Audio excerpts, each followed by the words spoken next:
Hey everybody, how you doing? This is Barry, that Goat Metal Show, along with my partners, Rich, the silent producer, Tone Joker NYC, and we have the man, the myth, the legend, the CEO of Fomorian Productions, Shredbeard. Thank you for having me. Shredbeard. It's a great shirt. I got my government shirt. Fuck yeah. Yeah, and let it be known that Shredbeard is the first one sporting the new Go to Mentis shirt right now. So make sure you go on and you pick it up. We got them on our eBay store, and they're all set to go. And on self promotion. Sorry, but yeah, we got them up over at Bandcamp as well. So that Shredbeard is a big fan, and I'm happy to that he's enjoying it. Yeah, you got them at that Sith Lord's merch, right? You go get them right there, right? Can you go get them right there somewhere? Yeah, there you go. Right? It's Go on, get it's that on right there. there. That's right. It's right there on eBay. Or the Nice. Evaristo 1974 eBay store. That's right. That's it, brother. That's it. Yeah, man. So let's start it off, man. Let's keep it nice, simple, and brutal. Okay. All right. Fuck yeah. Trevor. So look, man. Just I'm gonna go off the limb and just ask. As far as everything, how's everything been going along with Fomorian Productions, and basically the outcome, and how's everything been received as far as everything been going with Fomorian? With support like from groups of guys like you representing New York and the Texas coalition down there, and even the Northeast over there with Vincent Crowley and even the Dead by Dog people getting to know them. It's growing fast, right? Considering it was an idea on a phone call last October that's culminated in a full-blown second job for me and Warhammer and Misanthropy. I'll give credit where credit's due. Skaya, you also know him. He came to me with an idea on a phone call one day, just saying, I'm doing a record label. I'm not even sure if he asked me if I was totally interested. And at the time, call it a midlife crisis, what you will. I had mini jet boat money setting aside, right? Because I've been begging my wife for the last 5 years. I want a mini jet boat. I want a mini jet boat so I can go on the lake on the weekend and fucking, Ferris Bueller, baby, all day on the lake. So that's a big fat no. We don't live close to a lake. I don't have anywhere to keep the boat, blah, blah, blah, blah, blah. So I said, hey, I'd be interested in investing a little, even just a little cash into what would become to now Fomorian Productions. So I originally did a small investment. It only took a day or two before I was invited to join and be an owner. And as we all know, that sort of fell apart as far as that relationship. I don't need to get into super details of that, but Warhammer and I took it over with his beautiful wife, Misanthropy, there. She's works her ass off behind the scenes as well. So the three of us, considering where it started, this idea in October to being a company in December to where it is now, it's funding itself. We've already had 4 or 5 releases here, and it seems like everyone likes it. You got a variety there. So I never thought in a million years I would ever be the co-owner or CEO or whatever of a underground metal label. But sometimes you're just destined for this shit to happen. And yeah, get your collection. Oh, that's a new one right there. That Warhammer, is that the fuck your goat? Yeah, right there. Man. So I had to get that's available right now for WarhammerProductions.com. It was a slow, it was a learning curve to say the least. We had some initial flyers go out, and I appreciate all you guys like Warner Red for giving those out. Unfortunately, some of the information on some of those flyers wasn't correct, and you live and you learn, So there's been some mistakes, but nothing that would be detrimental. It's just we just had last weekend. Drusifer made a good point. We weren't even able to Google us. Okay, it was a really hard time to get on a Google search bar. We all know Google makes us feel all warm and fuzzy inside, right? That's our little blankie when you go in your searches and shit. So somehow you guys were all still finding us. Well, last weekend, over 3 days, Miss A, Lee, and I all worked our ass off, mostly those two, to get us Google search approved. So for all of you out there that are starting your own business, it's not as easy as you think it is to just go out and back. I'm going to have a website now and I'm going to put merch in it. And it's just going to be what it is. It was a real struggle. We had to like check off all these things. We had to have a Bandcamp. We had to have an Instagram. All these things have to link to each other somehow. And bottom line is Google made us jump through a bunch of hoops to get to it. But what I will say is once we did get it, fucking sales went through the roof. So thank you all for your support, because what it does is basically Bandcamp now, like for those of you who subscribe to Mordant Red, you guys even, I know Go to Mentions, you guys but Bandcamp, anytime there's any news from that Bandcamp or of that band, like, okay, let's use Go to Mentions for an example of your Bandcamp.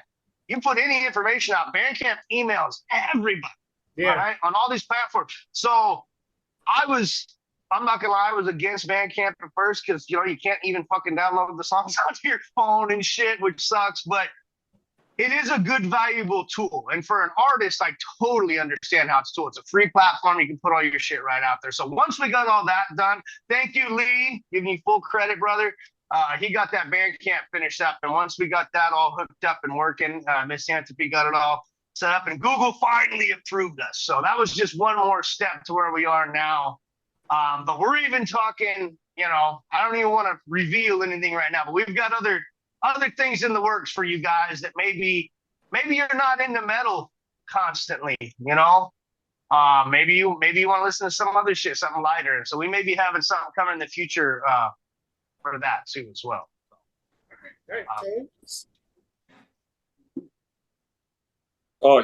Now I wanted to ask you a quick question. One of my favorite bands off your label, Warhammer 666. Well, he's come out with a few albums now and EPs. What's the future you hope for his band, for his projects? Without spilling too much tea, Warhammer 66 is, for lack of a better term, the belle of the ball at Fomorian Productions, right? He is when it comes to even just sales, his stuff flies off the shelf. You all love it. I know you do. I have never been the biggest black metal person. It has to be pretty specific for me to enjoy it. What Lee's doing it's new. All right. Wouldn't you say, as far as genres, it's black metal, but it's in his own right. So the thing with Lee is he is always going to be the poster child, if you will, of Fomorian Productions. Okay. Not even just as a co-owner to have this as a platform to put his own shit out on, because he's able to put his own stuff on. He's a creator. He's a very creative guy. He's an artist. He wants to put his stuff out. So he's going to have his little projects on Bandcamp from time to time, but he is going to be constantly producing for Fomorian Productions. We're going to have, we've got something coming out in October for you guys, and that's all I'm going to say.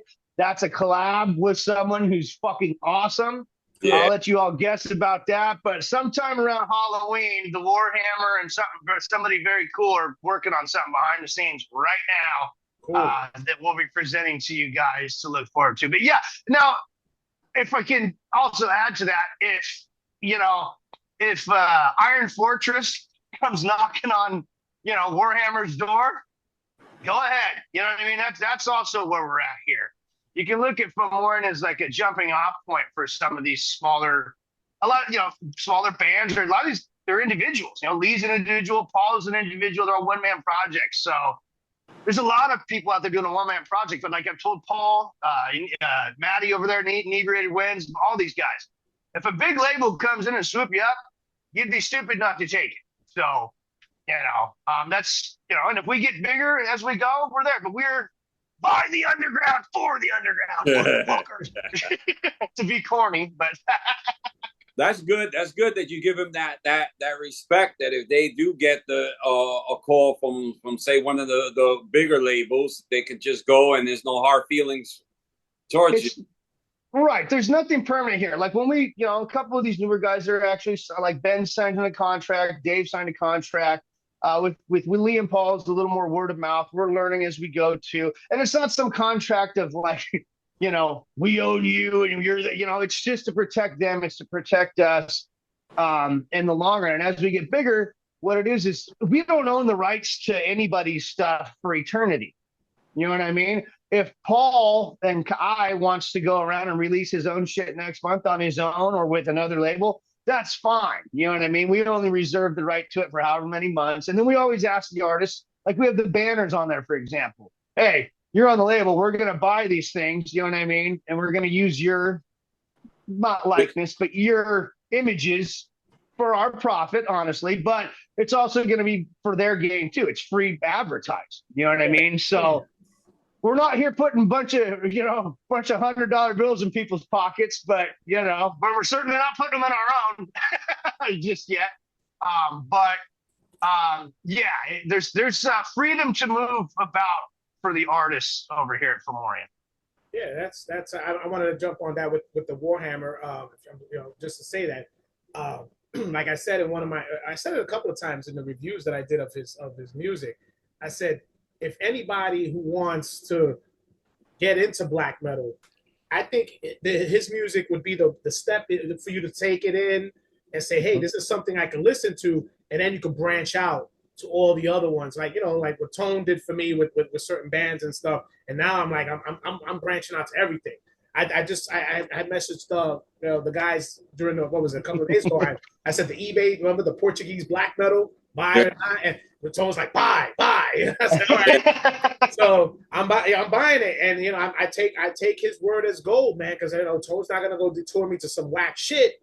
So I said, fuck it, so I'm buying it. I can't wait to get it. I'm sure I'll do a little review on it. But with Lee and Warhammer, man, it's a great jump, and it gives people that sense where hey, you can listen to this, and if like you was never really a big black metal head, right, into black metal, you listen to his music, and then what I said with his music is that I feel you got to know Lee personally, right, and you can listen to a lot of the stuff he's putting in there, and you can say, damn, I remember talking about something about this, and it becomes more of a great feel when you listen to his music as well, and I think it's great, man, what you guys are doing with that. And it just brings it out to the masses. I mean, I know people say that black metal shouldn't be put out to the masses, but what the fuck, man? People need to hear good music. Why not? Right. And everything you said there, I totally agree with. It's black. When you hear the word black metal, a lot of, especially people the longer you've been in the scene, like a lot of people are going to think it fucking 100 different things, right? But mostly bad, right? They're thinking, oh, it sounds like shit. The more shittier the quality, the better. And to me, to each their own, by the way. If you like fucking noise metal and all that type of black metal, go ahead, man. I'm not going to listen to a bunch of wrenches in a dryer. That's just me personally. I'm not into that. I do like to hear chord changes, even if there's only one or two throughout the entire song. I want to hear progression a little bit. It doesn't have to be crisp and clean.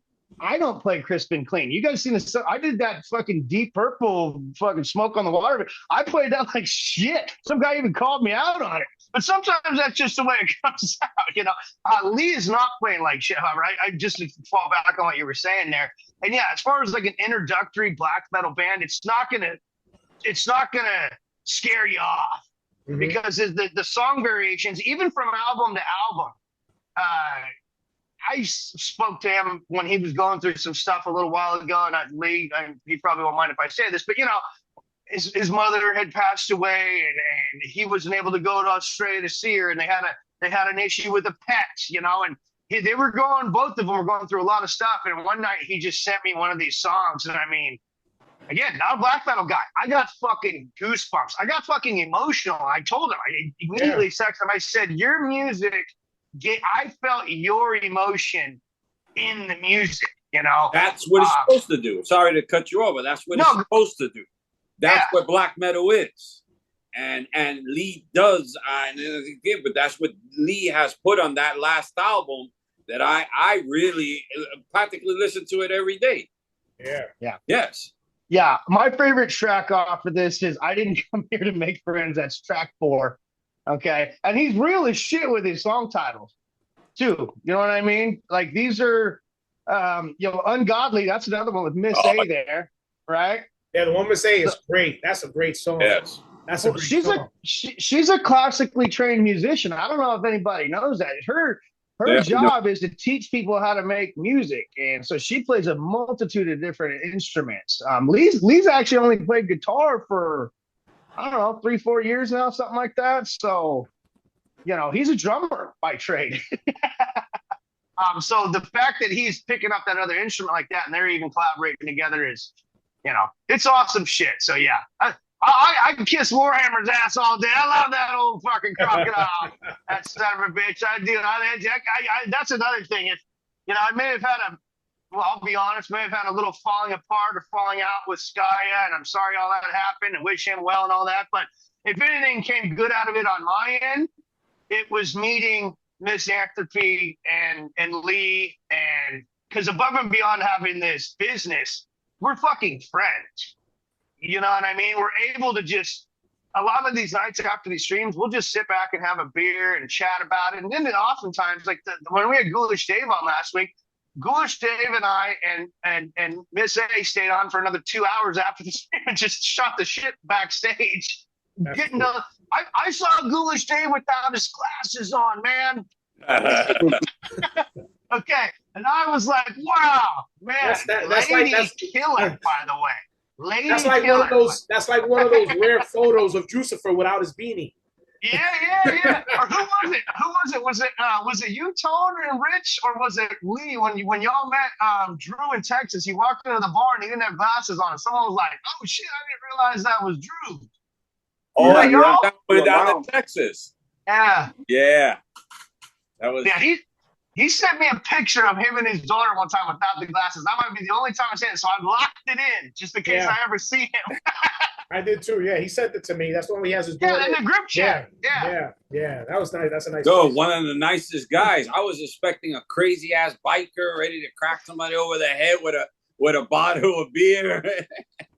He seems so even keeled. Like I said last time on the stream, I said, I'd vote for you for president. And then, obviously that was a joke. But I'm like, either way, even before we got on, I said it. I would love to live in the town that Drew's the mayor of. Wouldn't you guys? I mean, that'd be a cool town. Yes, definitely. Shred, I was going to jump in really quick and say, I aside to talking about the label, I always like to know a little bit about the person, and we've known you through the internet and stuff, but just tell us a little bit about you, like kind of getting into metal, like your first experiences and how it was where you were growing up. Okay, very good question, Rich. We were all on a stream on that.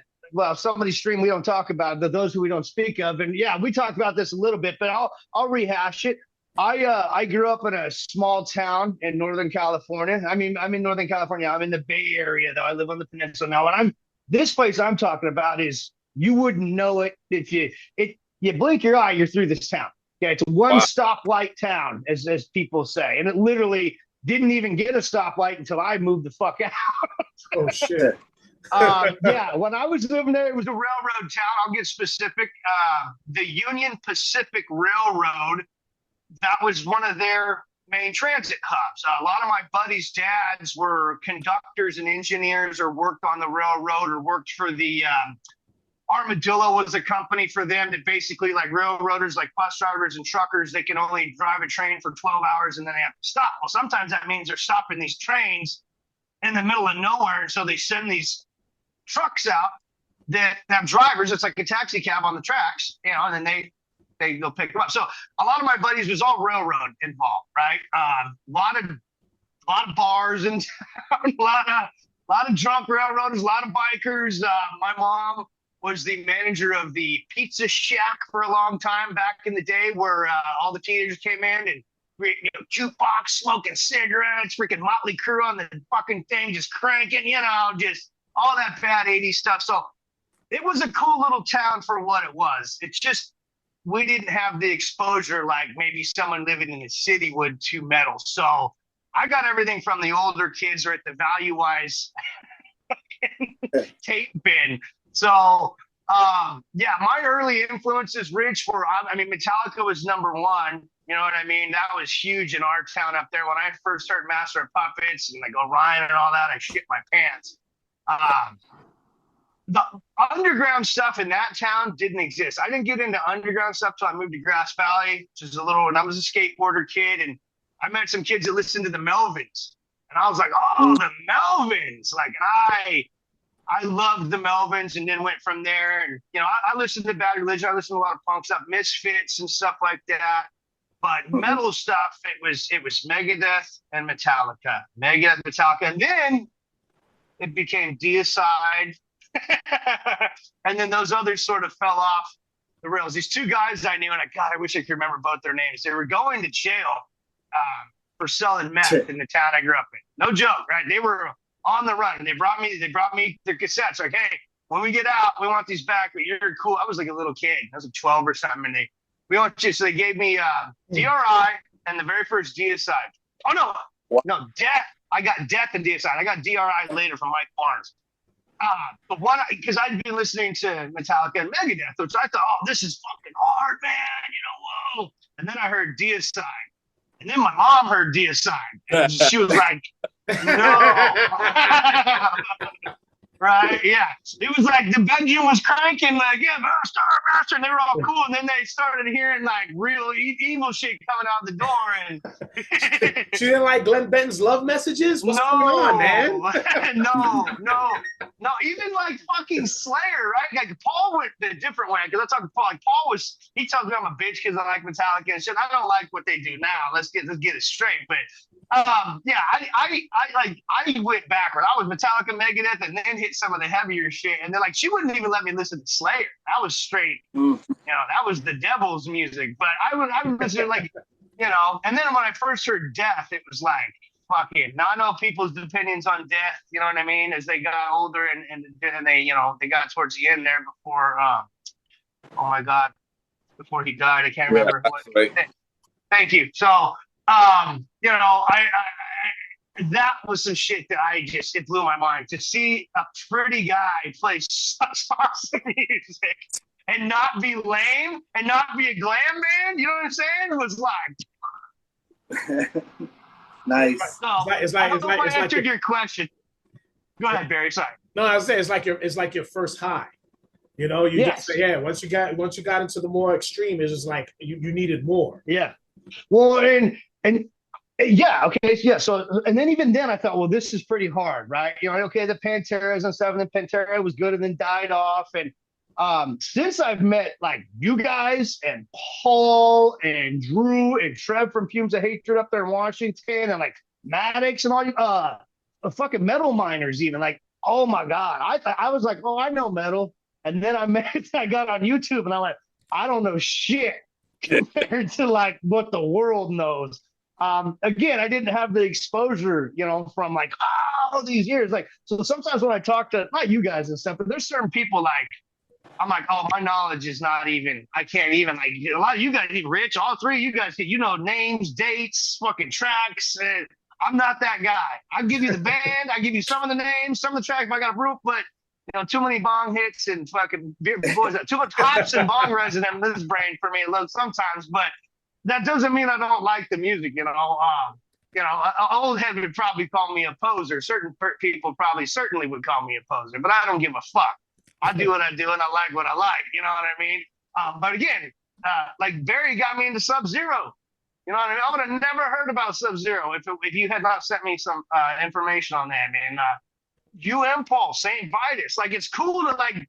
I know shit about New York that I think some New Yorkers don't know because of you fucking guys. And like Mike Bogish and stuff, like Castle Heights. I was on some other fucking stream. I tapped in Kaiser. I'm like, oh, watch this. I'll type in Castle Heights. It'd be cool. And someone's like, whoa, you know Castle Heights? I'm like, well, I don't, but I do. Like, I'm not trying to pretend like I was there, but I know these guys, and I have a fucking t-shirt. So, so yeah, adjacent, let's call it. Yeah, absolutely. Vicarious. But yeah, I definitely want to thank you three too. I mean, since you're here, especially like a lot of the music, even Go to Memphis and stuff, and the hardcore shit. It's stuff that would have never entered my ears if I didn't come on YouTube and get to meet cool cats like y'all. Cheers. Absolutely, cheers, man. I mean, that's just the thing. Is like, it's good to venture off, especially so you don't stay in that bubble. Because that's the whole thing. When people stay in that little bubble and they don't venture off to other things. That's why with me, Tone, and Rich, we've been through so much styles of music throughout the years that, I mean, at some point it's just like, yeah, we just gravitate to everything at some point. we don't just stick to one thing to a degree. It's like, I mean, there might be certain genres and stuff that we maybe tend to enjoy more than others, but we could go and pick a You band can separate. enjoy, yeah, and it's not, and there's not a problem. That's not, and just like you know, I know some people that they hate, you know, they hate the deathcore bands. Like most people don't like the deathcore bands, and you know, of course they try. We're not associated with them, but I do appreciate certain bands. You know, I always talked about that. I always say I like the early Whitechapel. I like the early Suicide Silence. I knew you were gonna say that. I do. You know, those are bands that when they did start, they had a unique sound to what they were doing, and it sounded good. Then when they had all those slew of bands that started copying them, of course, it sounded like shit. You know, and then of course it just tainted that genre to what it is now. But it is what it is. You know, but that's the whole thing. You don't want to stay in a bubble. You know, sometimes you want to go and venture off to a few little things here and there. You know, I mean, that's what makes it worthwhile when you're listening to this music. Yeah, you know me a long time now, Barry. I mean, going on, I mean, whatever, 3 years here, but still, you've known since the beginning. Since I've had my YouTube channel, I have never got caught up in the genre because you could miss something because I don't like that genre, so I'm not going to listen to shit from it, and you could miss a treasure. That you know, okay, you know, right now I'm listening to this band, and they're old. They're at least 10 or 11 years old, but they got a song that just came out last year, called. Y'all ever heard of Ozorn? I believe so. I'm sorry, what was it called? Ozorn. They're kind of like in the High on Fire type of genre. If you're familiar with like High on Fire type of, like, I would call that like really heavy rock, edge of metal. You know what I'm saying? Nice. I even wrote little notes on it because I've been cranking it back. I'm a big Alice in Chains guy. I fucking love Lane Staley's vocals. Alice in Chains. Yeah. Yeah, fuck it. I will always fuck with Alice in Chains fucking forever. I mean, not the new version, but you know what I'm saying? The OG. Yeah, Alice the real version. Yeah, nothing against Will. Hey, William, you're doing good over there on the vocals, but I'm a Lane Staley guy. So if you listen to Ozorn, it's not, it's heavy, but it's not, you know, some people would call me even a poser for listening to it. I'll bet you. But the dude's vocals, they got this Lane Staley vibe, and then the way he uses it. The song is called Never Saw It Coming. So if you guys get a chance after we record this or this week when you're at work driving in your car, or you got to look up Ozorn, Never Saw It Coming. They actually got a really cool music video that goes along with it. You can watch the video. But again, like we were just talking genres, if I were to look at the genre that is, I would have never fucked with it. Yeah. Right? I would have gone, oh, that's heavy rock or whatever you want to even call that. And I'm like, oh, but it's not extreme enough for me. No. But because I just heard it, I think I might have just heard it randomly in my truck one day on the radio, just like, oh, what is that? And I screenshot the little digital thing on my truck on my phone and went home and looked up and went, oh, fuck. But they've been around a while. But yeah, so don't get too caught up in genres, people. It's okay to like what you like, if that's what I'm saying. Absolutely. Yeah. Yo, Shred, I want to just get this out of the way because I remember I told you I had a mystery questions for you. So this is what I'm gonna do. It's actually 4 questions from the same person. I'm gonna just let it play out, and then you try your best to answer. Okay. All right. Here we go. Fair enough. All right. Here we go.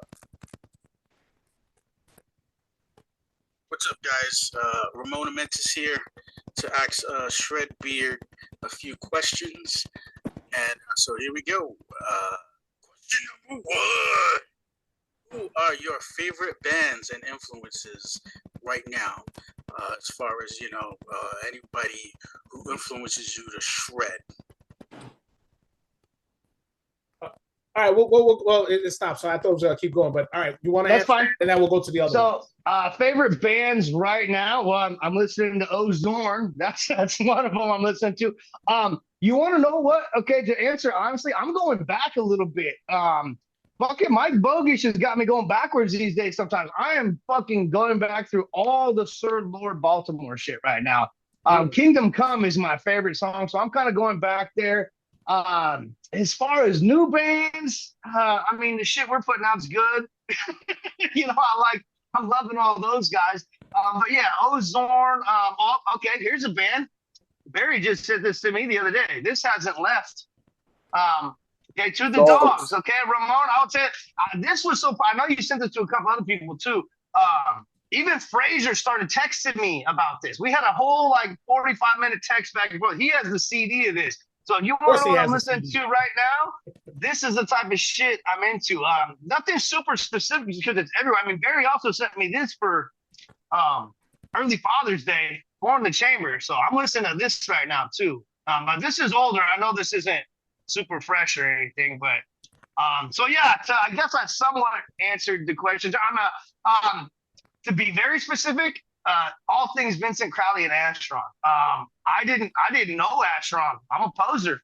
I didn't know Astron until fucking seriously. And I know, like, I text the guy. I know the guy. Like, it's no big deal to know Vincent Crowley, but everyone's like, which is cool to know. But I got the banner back here. My Astron collection is getting fucking big. This is my favorite shit I just got to answer Ramon's question. From Astron. The Final Conflict, Last Days of God. Yeah, I should have right there. Yeah, this is strong. This is some strong shit right here, and I love it. It's got the cool little brochure that came with it, and a little booklet, and so yeah. I hope that answered the question, Ramon. I've been doing a lot of Astron lately. All right, so let's get his second one in. Question number 2. So, which is your favorite guitar that you own right now? Because I see you have a bunch, hanging on the walls whenever you do videos and stuff. So, just wondering which of those is your favorite right now. All right. I mean, listen, as most of you know, my father's a luthier. In his retirement, he built 3 of the 4 you see here. There was 5. The 5th one he built. That's Henry's guitar. He repossessed it. It's downstairs in his room. So my son took it. So he's I got guitars you guys can't see actually. Too. They're in my closet over here. I'll show you this one. Okay, I've had this guitar since I was 19 years old. It was the first brand new guitar I ever got. It's a classic. I had all shit guitars before it, but to answer Ramon's question, now listen, all these are pimp, and these are all different values and different setups and rigs. But the Ibanez Iceman is my favorite guitar to play. This is the ICX 120, so the body is a smaller body. This is like the same as the I think Ace Frehley used to have one of these, right? Or no, I believe so. Yeah, right. Except it had the cracked mirror. It was like a broken mirror. And the body's bigger though. So this is the Ibanez ICX 120 Iceman. This came out in 2000.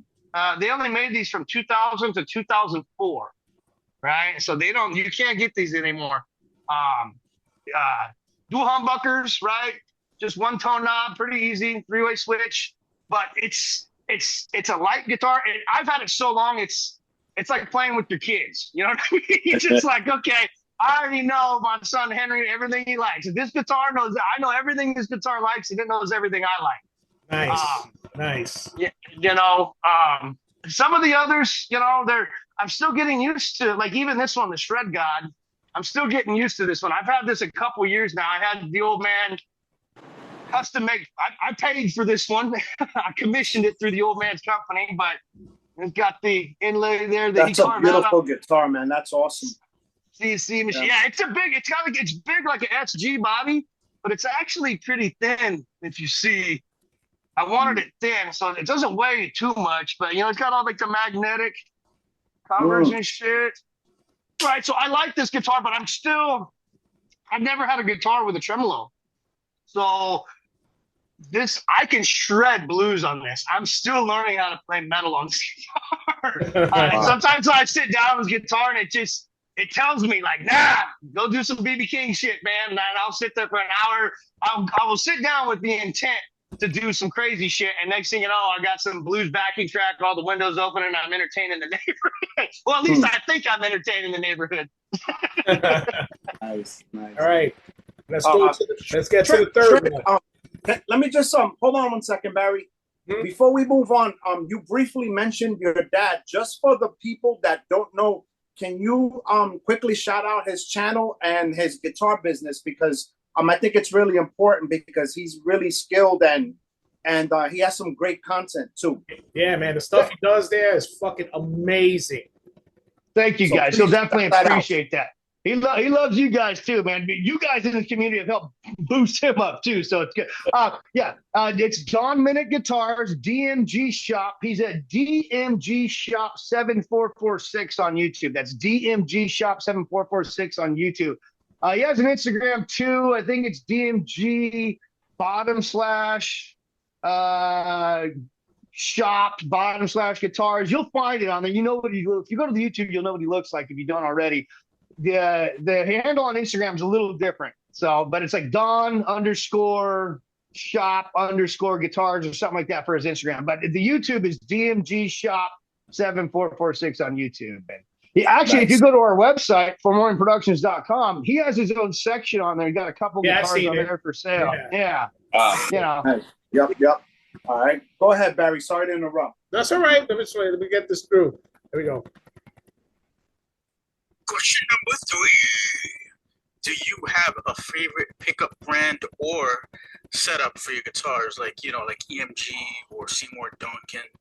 Which are your favorite pickup brands that you use for your guitars? Before you answer, I'm just gonna play the last one so we get it on, because I think the last one wasn't nothing crazy. Okay.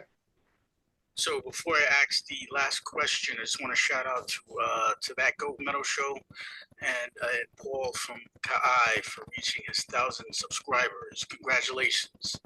All right, final question. Is your favorite New York deathcore band? Take a minute. Take a minute, he says. Well, I'm going to answer the last question first and go with, this is my favorite fucking New York deathcore band right there.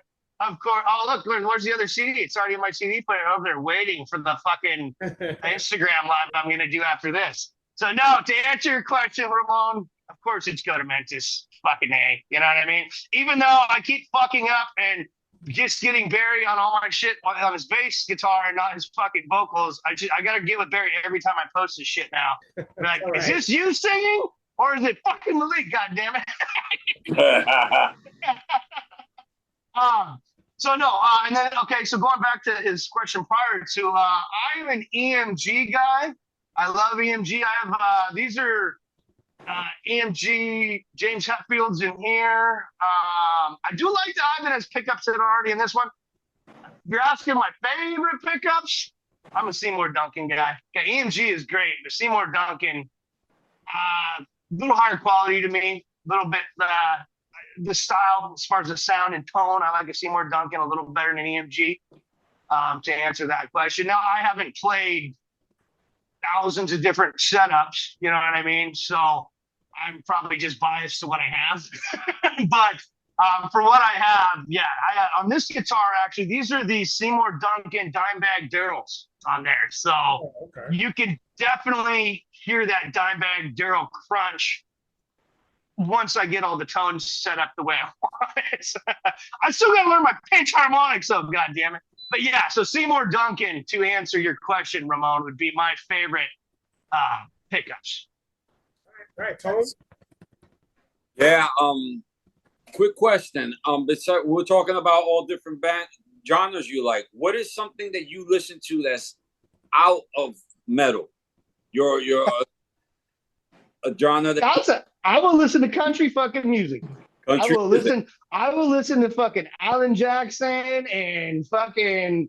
I'm not like a Blake. I don't like the modern shit as much. I mean, some of that shit though. I did grow up in the mountains. I'm a quarter redneck. I'll give it to you. I'm a little, I didn't buy these truck horns for no reason. Okay. Even Paul's like, you're a fucking redneck. I'm like, yeah, listen, I grew up in the mountains. But yeah, I will, like, here's the deal. Like, even when I'm driving to the lake, if we're going camping or something, I'm fucking putting in some. First of all, it's going to be Alan Jackson. Okay, because we go country. But yeah, Hank Williams, all that shit. My grandpa was a big country guy. My dad used to play slide guitar. Well, he still plays slide guitar. So country, blues. I'm a big blues guy. Love Blues fan. blues. Yeah, love the blues. I could fuck with blues all day. You know what I mean? Yeah. I never listen to ska. That's for gay people. No, I'm just kidding. That's an inside joke. No, I'll fuck with a little reggae. Give me a little Steel Pulse every now and again. My wife loves some Steel Pulse. You throw that shit on her, she will start shaking her booty. So, but yeah, I'll be a poser. I'll say something. And I know that a lot of you out there are going to go, you like country? That's right. No, I don't like it all. Okay, I don't like a lot of that new shit, but yeah, there's that. What's that one I was listening to the other day? Something about you knock the dirt off my boots. It's basically about fucking some chick in the back of your truck, and I'm like, how do you not respect that? You know what I mean? But good for you, buddy. So yeah, that'd be one of my guilty pleasures there, Tom. All right, all right, Rich. Nice. And then so we talked about Fomori and a little bit about yourself. I wanted to ask you, what inspired you to create your channel, which is the Shredbeard channel on Good YouTube? question. Yeah, thank you, dude. I played guitar ever since I played music since I was in fifth grade. Started on the old recorder, like we all did, right? And then my dad played guitar. Parents split up. My stepdad had a cool flying V. We actually had these brothers that we hung out named.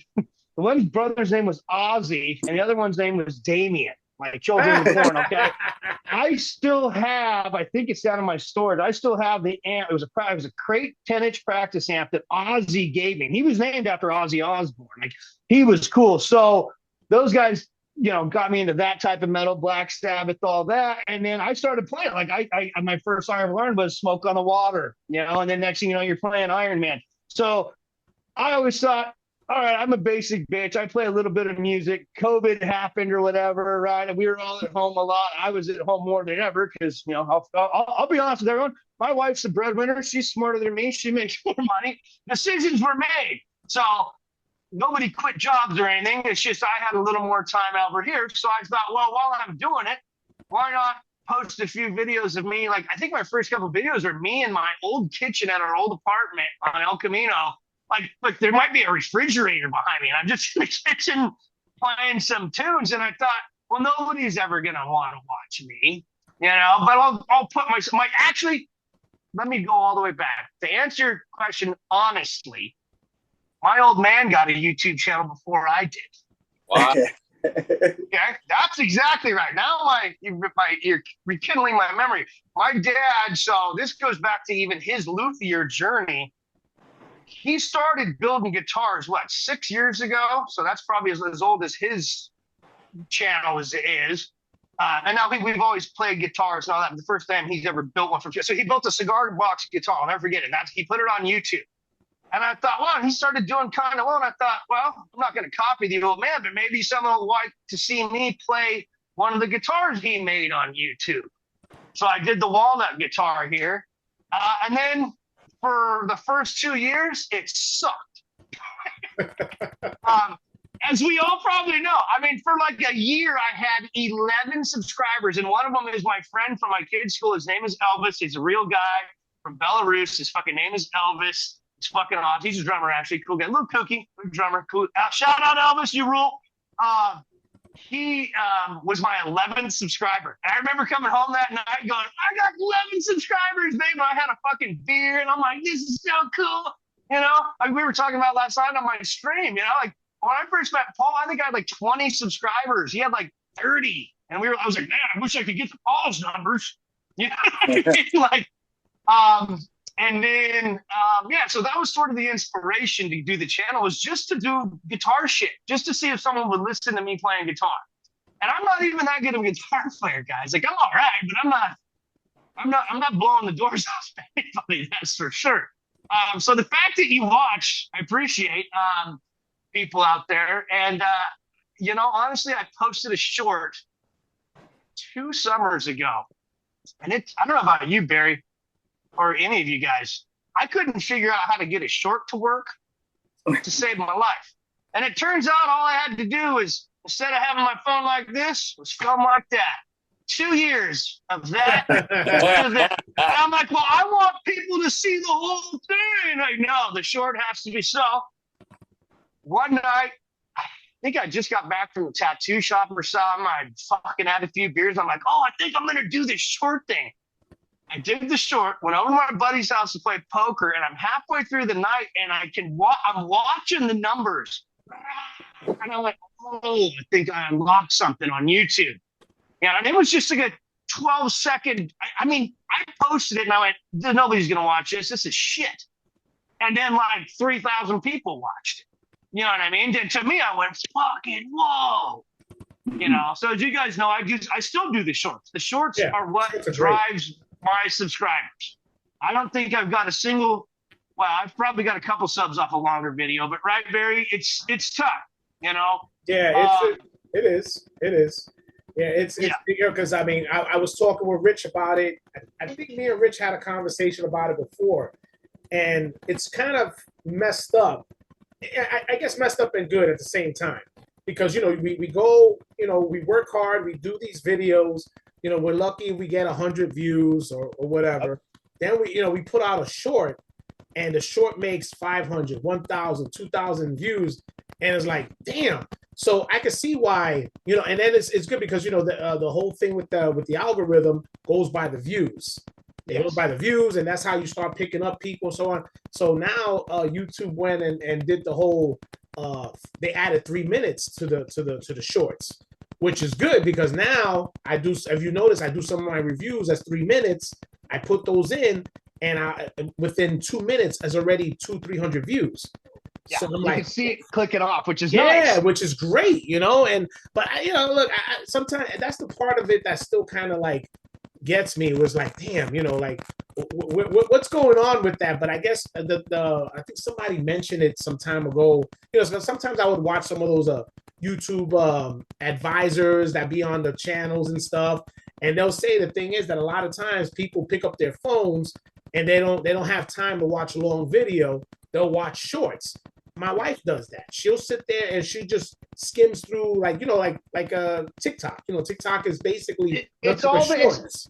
They all copied off of Instagram. Sorry to interrupt, but because Instagram started that, and I just got Instagram in October, but I've noticed Instagram is what YouTube's trying to be now a little bit with the shorts. They realized that was exactly like you just said about Sonya. It's hard for me to sit down. If I'm going to watch something that's 30 minutes, a lot of times I'm really dedicated to watching that 30 minutes, or I'm going to watch it in like 2 tries. You know what I mean? I'm going to watch it while I'm eating dinner or doing something outside, something like that. So yeah, the shorts are really crucial to that. But yeah, some of that game, like we all know, Ben, I'm talking to you, Ben. You can't get mad about it, bro. You can't get mad about it either, because it is what it is. I went through a whole winter of like my channel had 0 growth. I mean, I couldn't buy it. And I just to put it out there, I just said I couldn't buy a subscriber. I literally haven't.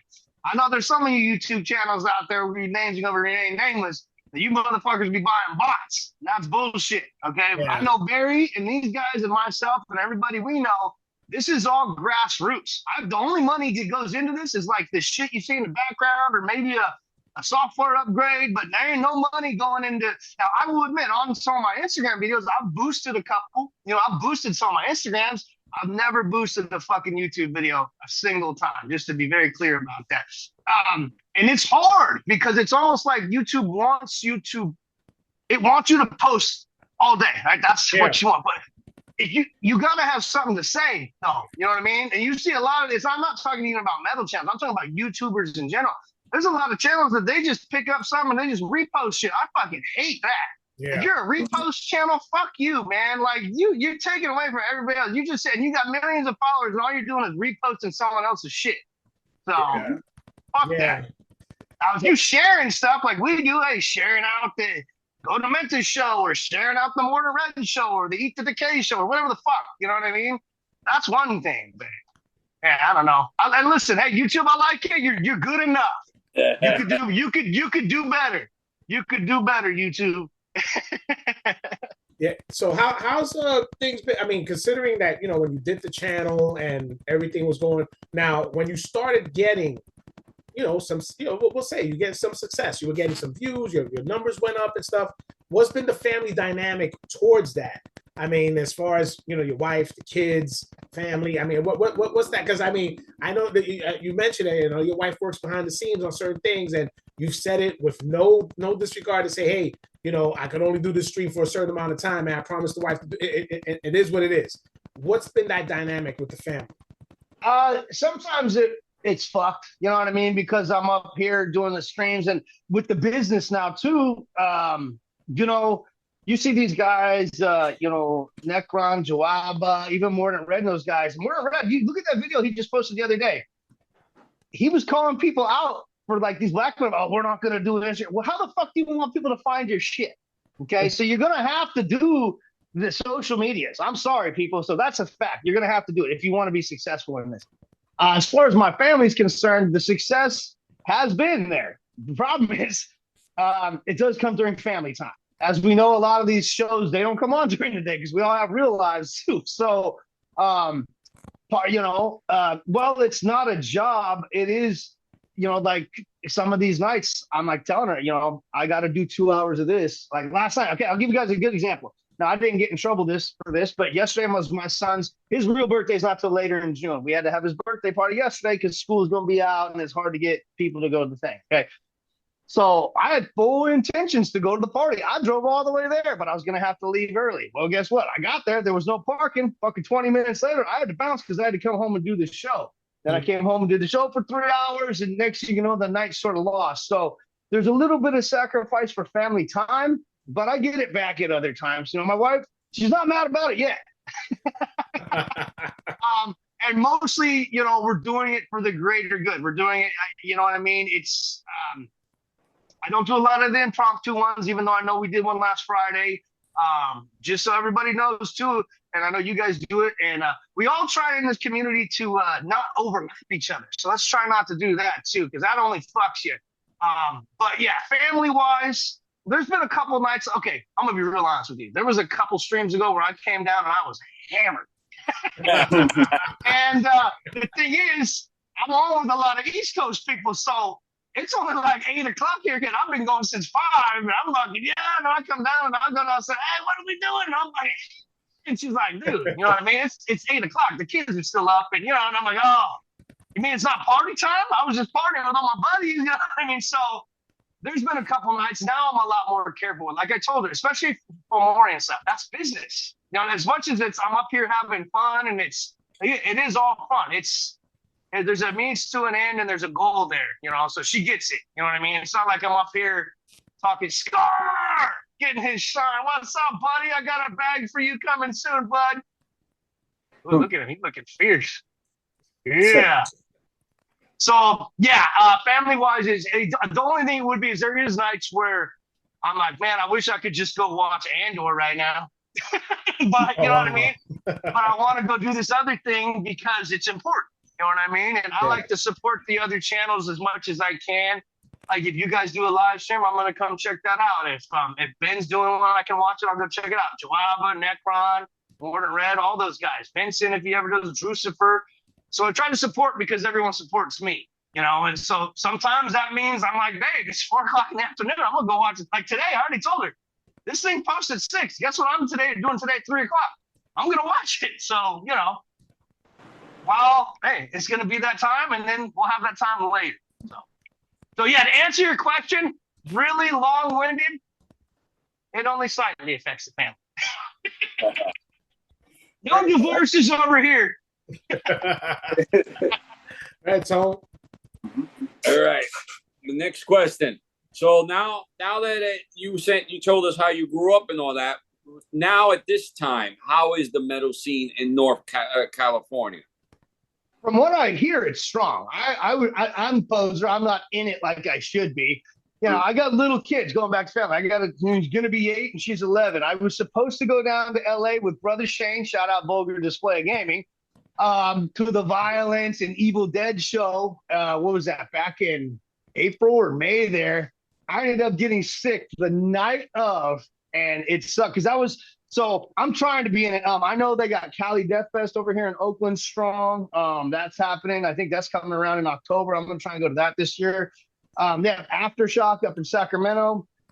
That's more mainstream metal. which I'm not. It's okay. So I got my friend Dirk and his wife. They actually grew up. His wife grew up in the same town I did up there. They go leave their kids with grandma and grandpa, and they go to Aftershock for like the whole week. But Aftershock's going to be more bands like Trivium and shit like that. You know what I mean? The Slaughter to Prevail type of shit. That the mainstream stuff. So if you're into that, it's great. Fox Theater, I know around here. What's that? There's a. I want to say it's Fox. Fox in Oakland. UC Berkeley actually has a ton of good shows over there too. I know DRI was out here a little while ago. So yeah, the scene is here. It's not like it was. Lee's always pissed at me because I don't go over to Berkeley and fuck around so much, but in the old metal scene over there. But Berkeley is that's a whole other animal these days. They need the National Guard over there like they have in LA right now. And that's all I'm gonna say. I'm not gonna say nothing else about that topic, but yeah, Emeryville, Berkeley area is cool at like 8 in the morning when all the homeless people are still asleep, and there's just like, if I'm gonna go to a show, and this is what I've had people say, you want to Uber over there. Like, I'm not taking my work truck over and parking it in a neighborhood and hoping that it's gonna be there when I come back, or my toolbox is still gonna be. You know what I'm saying, Tom? So there's a scene. I want to shout out who's my dude, Oaklandish Metal Boy. That guy, go check him out on YouTube. He lives in the East Bay. You'll see him comment on my stuff every now and then. That guy is in the scene. He's a lot younger than I am. I think he's in his 20s. He's out in it right now. So I actually sort of live vicariously through his channel. He's always trying to get me to go. Not even with him. He's just like, oh, hey, this show's coming up. Mostly UC Berkeley Theater over there has a good, strong metal. San Francisco, the smaller clubs still have a scene, but I have the bands in town at. And I'm not gonna lie, some of the shit that comes through there, I'm like, nah. Like, what was one the other day? I couldn't believe it even because I have it set up to where it's metal or rock. And oh god, who popped up on here? I couldn't believe it. I was like, they're coming to bands in town. Like, why would you even tell me? It's not. You know what I mean? Yeah. So I'm a poser. I live in the Bay Area, but I'm not going to sit here and pretend like I'm out in the sea. Soon enough, I would like to go see Cam. Cam, if you watch this, Cam out there, the 650 medical pathologist. I know he knows Violate. He goes to some shows out here too. So I'll be dipping my toes soon enough, just like you and Rich, man. I just, I got little kids and a wife, and it's not always easy to be like, again, I wanted to go to June 20th. I wanted to go down to see Infuriator and Hornet Red and those guys, but it's like, oh, you're gonna get on a plane on a fucking Friday and come back on you know what I mean? It's not the same. So I'm gonna try. Yeah, you did mention that previously. Go down there to see them on Friday, and then stay there for the Saturday show. I hope you could do that, man. Yeah. We had Drew on last night. He was saying, I know you're going to commute with those guys. It's only 3 hours, man. You guys should do it if you can. I'm jealous. Like, it's cool that Lee and Miss A and you and Rich can kind of go do that stuff. You know what I mean? And Barry and I will get there. We're going to get there, Bear. we have a blast. It's a good time. You guys, let me say this. Miss A and Lee met both you guys, and they said you two are some of the coolest dudes they've ever fucking hung out with. Like just easy to hang out with. Like when they met you guys at the bar at the hotel up in when you guys went to Ohio to fucking, what was that? The thing Vincent had. I can't remember the name of it right this second. Prevail of Darkness Fest, yeah. Yeah, Darkness Prevails or whatever. Yeah. Uh-huh. They were like, yeah, we just walk in and there's Tony Rich at this hella nice bar, just like boom, just whooping it up with everybody. Yeah, besides them New York boys, they're good in social situations. They know how to read a room, you know what I mean? And that's a good thing about these YouTube channels that, we communicate with each other. We put out good content, but then we get to know each other after the streams and through social media. But when you meet people in person, that's when you create bonds, So I'm jealous of that. But it's cool because eventually all of us that are together on the internet, eventually somewhere in life or at shows, we connect, Yeah. and stuff. But go ahead, Shred. I'm sorry. No. I was interrupting you. You go ahead. No, I was just gonna say, I know that we touched a little bit on Warhammer, but I also want to bring up some other acts that are on the label. And specifically, one of the CDs that I like is the Fomorian compilation that came out, because it showcases a lot of the acts there. And there's a lot of diversity there because you have a Ghoulish Grin, you have Inebriated Winds, you have Kai, and you just recently got Metal Ben. I forgot the name of his project. He's Holocaust. Holocaust. Yeah. Holocaust. Yeah. So like with the nice array of acts that you've assembled with the label, like, do you think that there might be some other stuff in the future for Fomorian? Other acts? Oh yeah, definitely. We just announced. For those of you who missed it, I think it was on the Get It Off Your Chest random live stream we did. Do you guys know Juan from Oath to the Goat down there? He's another Texas guy. Yeah. He's in like 6 bands, maybe 8. Yeah, he's this lead singer. We're actually working with him right now. He's actually sent over music and artwork to Lee to start getting prepared for pressing. So Lee's actually becoming quite the editor over there too. So because he's like he's producing it. So the guys send us their artwork and their music, and then Lee puts it together, right? So he goes to the website, he puts the song tracks in order, he puts all the artwork, like all this stuff you see on this comp. Here, let me open it. How do I open this thing? I should have an open one over here. He put all this together as well as like organizing the tracks and mastering it. So he's doing that right now with Oath to the Goat, getting back to your question. So yeah, we are going to have more acts like that coming out. And again, if people out there, if you know a band, I don't care if they're a one man or one woman operation or whatever they are, tell them to contact us. I have a list of stuff that MSA sent me that I haven't even gotten to. There's an all-girl band. I think they're from British Columbia or something. I still have to listen to their stuff. Sorry, ladies, I'm getting to it. But that I'm always willing to listen. Now, I'm not going to come at you and tell you it just may or may not be right for us at the time, but we're willing to give you a shot. Because like you said, even here on the comp, you got a lot of different genres. I just want to show you guys this specifically. Like, you see all this stuff Lee did? It's like taking old newspaper clippings almost. It was really what he did. And it's all stuff overlaid. And even there, this was just all the artwork that you guys sent us. Like the Go to Memphis one is in there right there. Right? And we just layered it. Looks like a pile of patches, doesn't it? Yeah. Right? So, yeah, this thing is, we will re-release this one day down the road in the future. I still have a bunch of personal copies I have back there. It was, all of you guys have said how much you love it. So it is, I can't believe it was the second thing we ever did. One of the most, like, to have Go to Mentis and then have Infidel fucking Reich on it too. You know what I mean? Like, not to mention all of our friends. You got Kai, Warhammer, Infuriator, you know, and Dave actually on here is Cryptic Fog, not the Ghoulish Grin. That was my fuck up. It was supposed to be Ghoulish Grin. And I was like, yeah, Dave, and all these meetings. And then I sent over the wrong shit. So it ended up being Cryptic Fog. That's what's going to happen, folks. But yeah, so Rich, to answer your question again, as I land the plane, yeah, we are going to have, you're going to have some fun stuff to look forward to as far as genres. Again, Ben's different from Dave different from Lee. Even though Lee is working with Matt, their styles are totally different. And then as an opposite to Kai, you know. Yeah. So I recommend that compilation to anyone who wants to get a flavor of the label, whether it's black metal, whether it's underground, whether it's death metal. You know, like it jumps all around, and you get a flavor of what the whole label represents. Yeah, this label specifically. Yeah, well said, Rich. Fomorian is going to be a metal genre label, and it always will be. But it's gonna cross all genres of metal. That's how I wanted it, anyways. You know what I mean? I don't, like we even talked about before when Barry was asking. I don't want a genre to hold us back from something that could be awesome, right? Mm-hmm.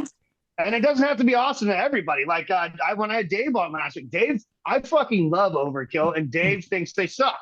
So we can still be friends. You know what I mean? Yeah, We yeah. can still hang out without arguing about it. You know what I mean? We don't even need to get into the differences of why we don't like. Just it's pure point blank. Just because you don't like it doesn't mean I have to. But yeah, you know. So For an example, what you're talking about, you could even go as far as like when labels did. Look at Def Jam. Remember, Def Jam put out Slayer. Def Jam was a hip hop label. Yeah, but they were huge. Well, yeah, and they put out one of the greatest Slayer albums of all time, and I'm sure that's something that they hold true because I think it went platinum. Did it go platinum or gold or whatever? Something like that. Excuse me, sorry. Yeah.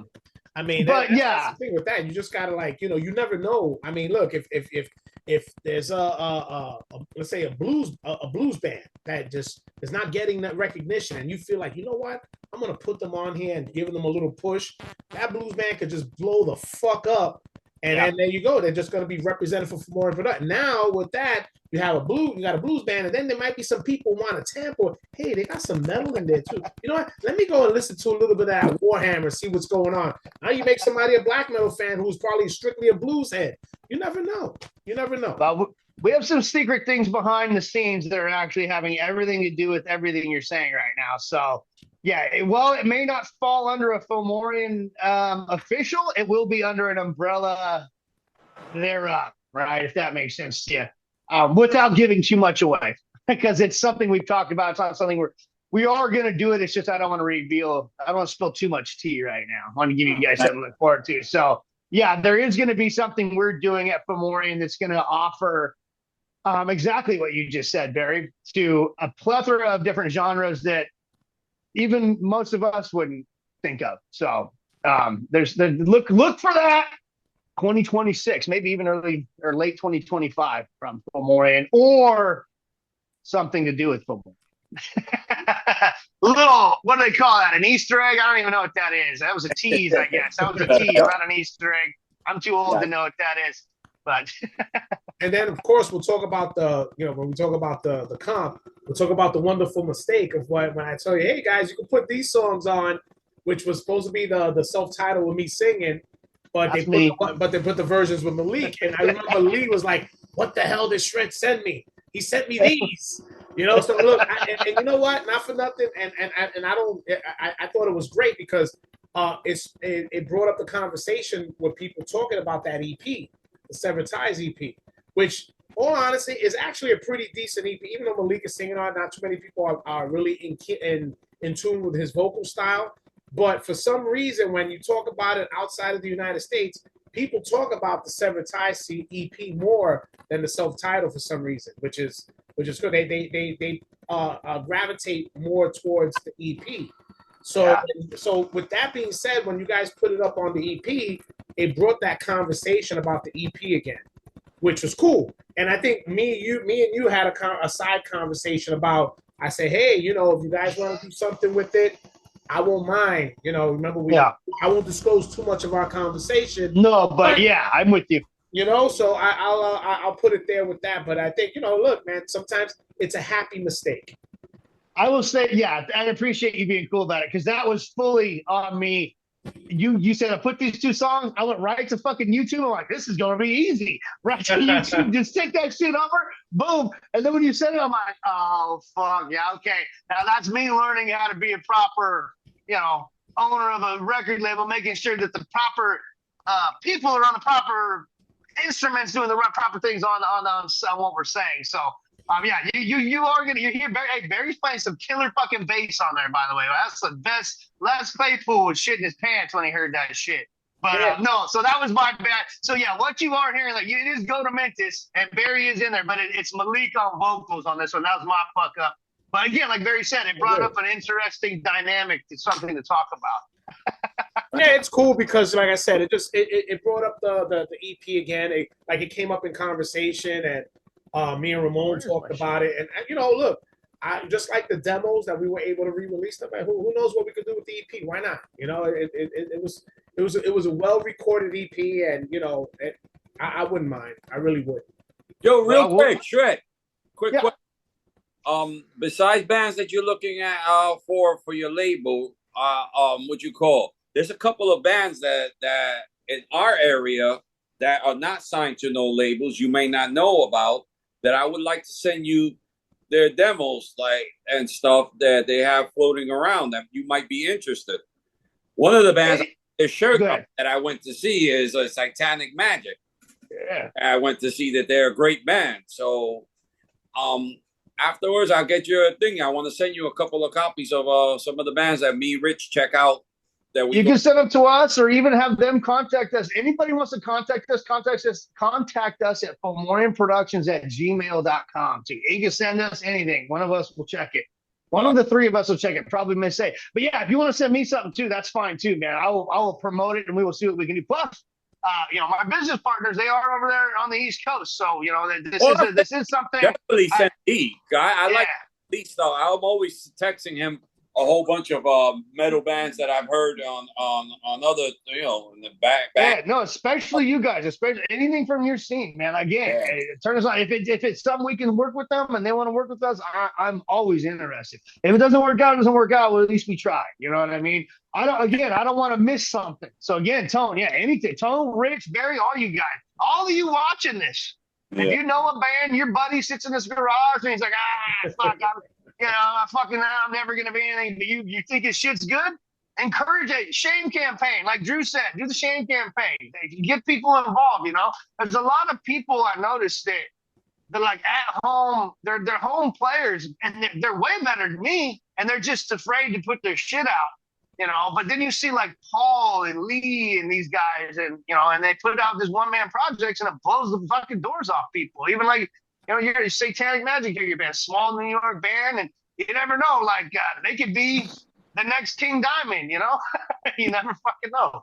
Shred, let me ask you something, and I might be putting you on the spot. You might not be ready to answer this, right? But you've been focusing on the label, and you help in promoting and putting out all these different bands, right? But do you yourself feel that maybe you might create a project that you might do on your own and put that on the label, involving you as the main person? That's a good question, Rich. Shame. Barry's been wanting me to put something together ever since Metal Pen and Evelyn did that little collaboration with me. Oh, that was awesome. I never did the label to put any of my own shit out, but you guys seem to like some of the stuff I'm doing. I actually have something that's going to come out this week. But last night, I went and added some shit. I'm going to send it over to Paul and see if maybe he can do something with it.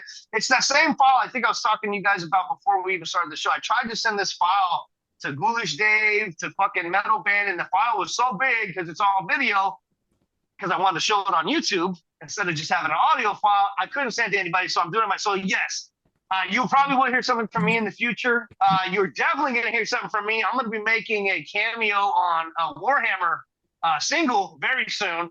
I'm going to be doing some lead guitar on some. So I'm going to be doing my first lead guitar on some black metal for a very special song that Lee and I are working on. And Lee, I have been working on it. I've been practicing. I know he thinks I'm full of shit, but I have been practicing my lead. I just, he's like, come on, Trev, come on, mate. And I'm like, nah, I'm still working on it, man. So, but yeah, I will be doing stuff like that. I don't know if I'll ever do anything like the other guys are doing, but if I did it, it'd just be for fun, sell it for $1.50 or some shit. I don't know, but there's it's the thing that I'm going to release this week. I think you guys will like. I really wish I was able to get it in the hands of someone a little more capable to do some leads and solos, because it's just going to be rhythm and bass on it, because I can't quite do anything else with it. But I'll put it out there. So when I post it this week, if you're out there and you are a guitar player or a vocalist and you want to add some shit to it, please do and send it back to me. I'd love to hear what you come up with. So yeah, to answer your question, Rich, tentatively, I'm going to be doing little stuff here and there. Nice. Sounds good. But nothing. It's mostly geared towards everybody else. Nice. Yeah, that's what's up, man. I mean, it's like, look, there's nothing wrong with that, Trevor. You got your label, and if you do have stuff, why not? Why not put something out for yourself, man, and just put it out there, man? I mean, everybody's seen your videos, and if you combine all your videos together, you probably got like 50 songs. You know, I mean, Paul did that the other day too. He proved it. But him and Mike Bogus are always telling me you got all the you said it too. You've got all these riffs. You should smash them all together into a song. And I should. I really should. Paul did the other day on that volcanic. I can't remember the one with the White House burning down. I can't remember. We played it last night. Yeah, that was cool. He took my riffs and slapped his stank on it. You know what I mean? His coconut oil and shit. And it was awesome. So. But so yeah, again, I'm not doing it for my benefit at all, or even my financial gain over from Warren. But yeah, I wouldn't mind putting a single out with somebody. You know what I mean? Somebody cool in the community here. Paul and I've tried to work together.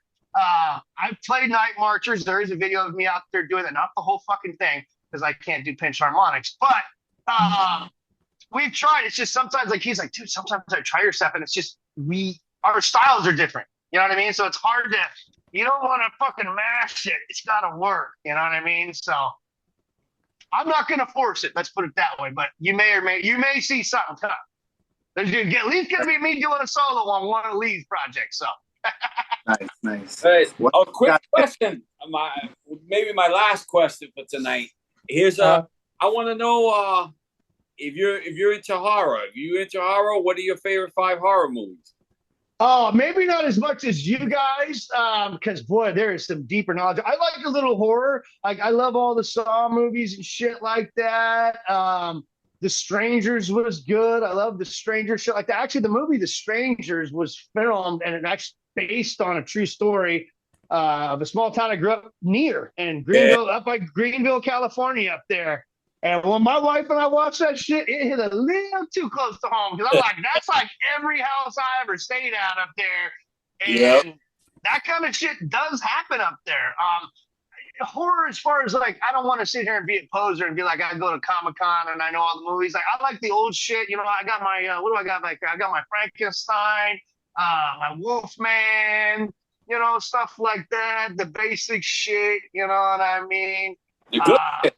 Friday the 13th, give me all of them. I'm in on all that, all Mike Myers, all that shit, Halloween's, you know, all that shit. So, Henry, my son is actually starting to get it. He likes Art the Clown. So, yeah, he's more vicious than you, man. And dude, like, it was started with Michael Myers with him, and then he was like, "Oh, dude," and we started watching it.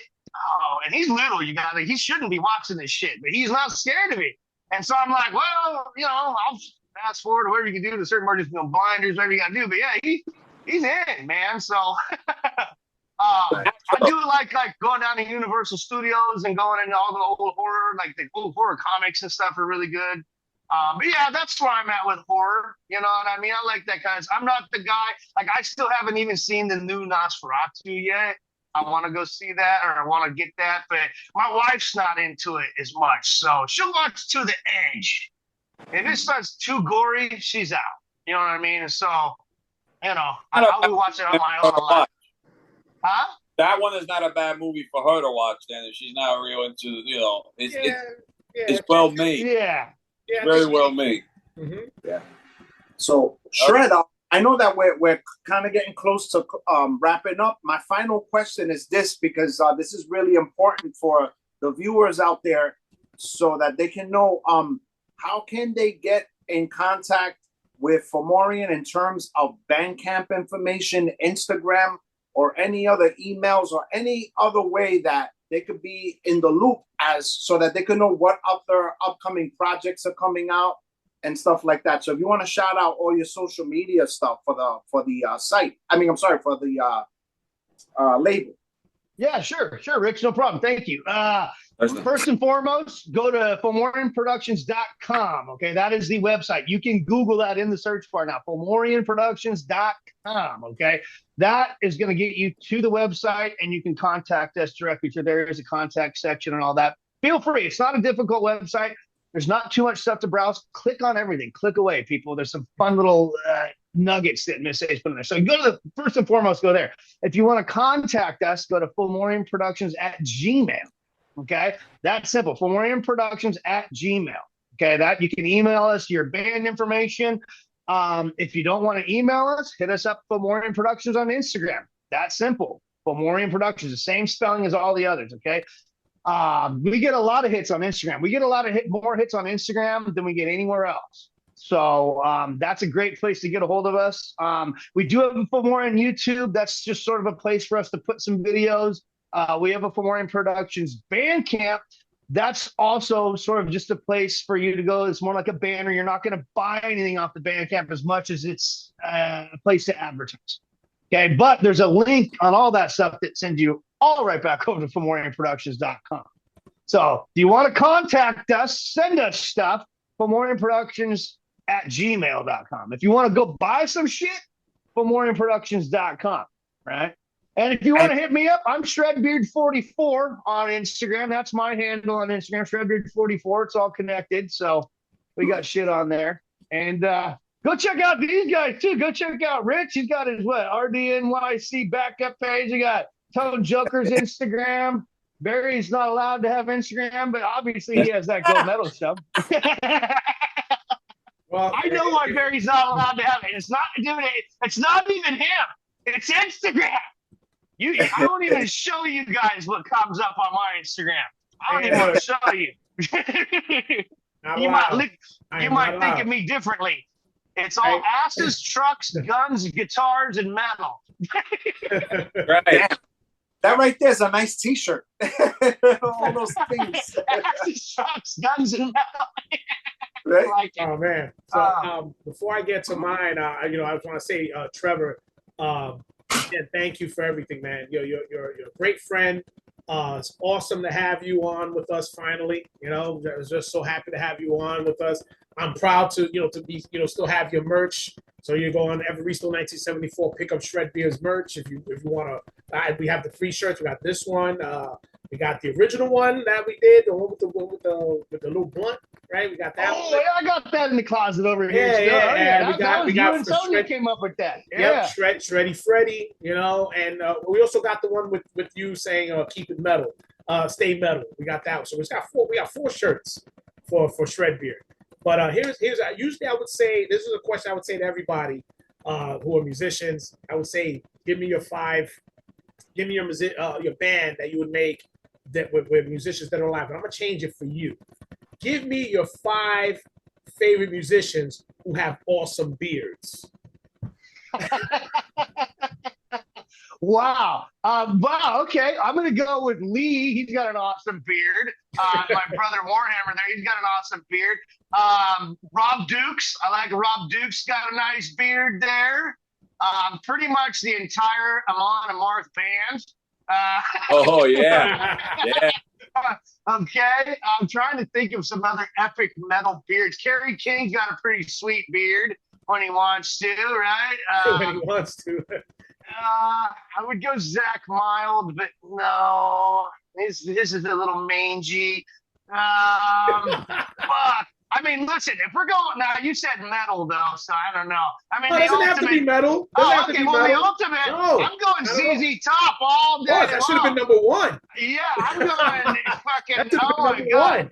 Everybody except for the drummer, and his last name was Beard, and he didn't have a beard, right? Wasn't that the whole deal? That was the running joke. Right? That was the running joke. Right. Yeah. The only guy in the band that doesn't have a beard, his last name is Beard. But yeah, fucking ZZ Top all day. So, cool. But I mean, there's so many beards are back, baby. Like before you guys saw me with this shit, I actually had a long goatee. I had a goatee that went down to my belly button. Damn, and then beards were in my family. I got a bunch of old Hells Angels probably still rolling around. Well, I say probably, I know. But, beards are popular in my family. And it's weird. I grew the beard, and then my dad shaved his beard and grew a goatee. What the fuck? So we switched. The old man and I switched. None of them ever had a beard. Well, my dad had a beard like this when I was a kid. A funny beard story, real quick, if you got a second here. Sure. Parents took me up to, where were we? What was that, Lake Shasta or somewhere up here? When I was a kid, I was probably Henry's age, so around 7. And we're staying at a hotel. My dad had a pretty nice bushy beard. And for whatever reason, he decided he was going to shave it that weekend completely off. And I've never, to this day, that's the only time I ever seen my father without a beard.